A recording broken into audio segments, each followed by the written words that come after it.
You know what was not good though, Trevor? Or what some people thought was not good.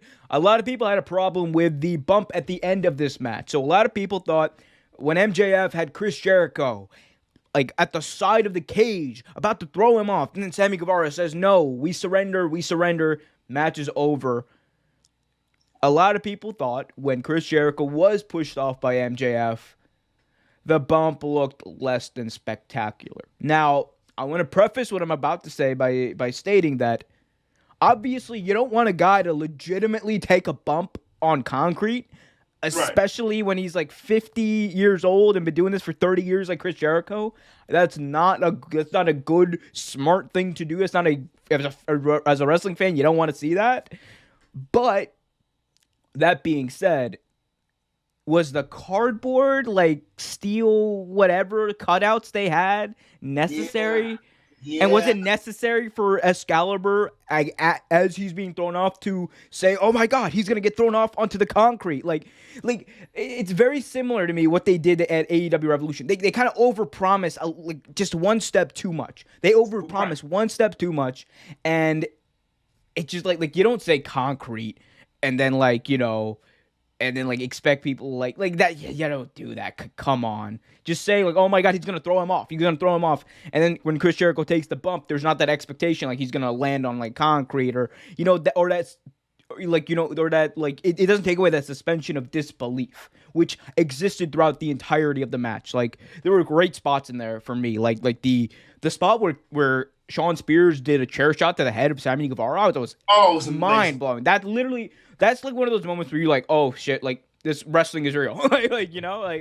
And obviously they found a safe way to do it. But that being said, I thought you could have made, here's the thing. I understand he should never take a bump on concrete. That's dumb. Take the bump on the wood. That's fine. Just make it look better. That's not hard. That's not too much to ask for. I think it's just make it look better. And I totally agree with you. That was my point too. And also the fact that the Inner Circle looked lackluster when they were calling the Neds over. Come on, he's over here. There was no sense of urgency there. You know what I mean? So everyone who watches wrestling knows that wrestling is fake, most of it. But the thing is, make it look real. You know what I mean? The Inner Circle was hey, come on, he's hurt. They weren't frantic or anything like that. There was no sense of urgency there. And of course, like you said, you saw the fake metal peel up. You're really, dude? Come on, Tony. You got more money than that. It was just, you had money to sign Tim Tebow. You had money to get get better production. You have Tim Tebow on the Jaguars. You have more money than this.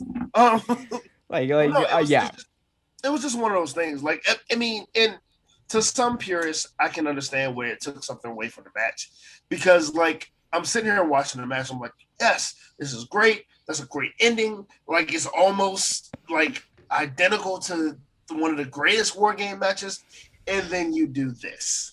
Okay, so it wasn't great. It was not great at all.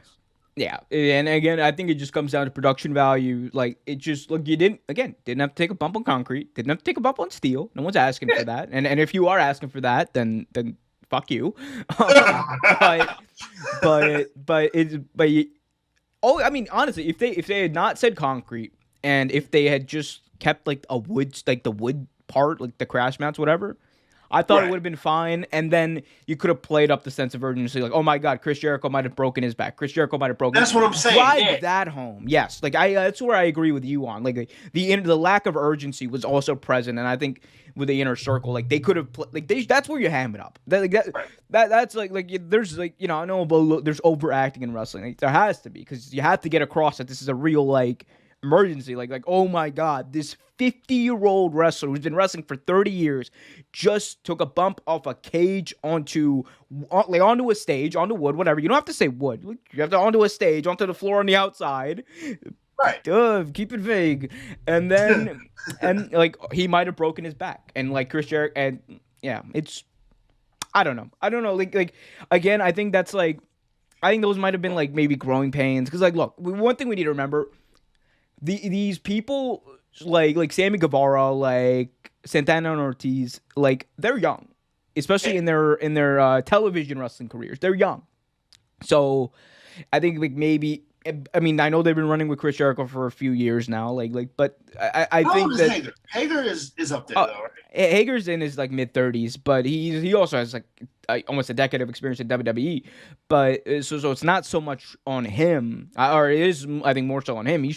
But he's also the monster. I don't think he's going to be the one playing it up. It should have been Sammy, if anyone. Yeah. But regardless, it happened. I thought it did. I'd be lying if I said it didn't take away from the match a little bit, because it did.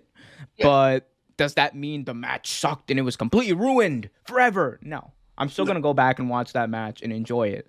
And then, you know what? I'm going to look back at the bump and just be like, wrestling. Exactly. Wrestling. This is what happens in this business. Thanks for watching this video from Real Take Sports Talk. Remember to like, share, subscribe, hit that notification bell so you get notified whenever a new video is released. Also, remember to check out our live show every single Thursday at 8 p.m. right here on the YouTube channel. And remember, keep it real.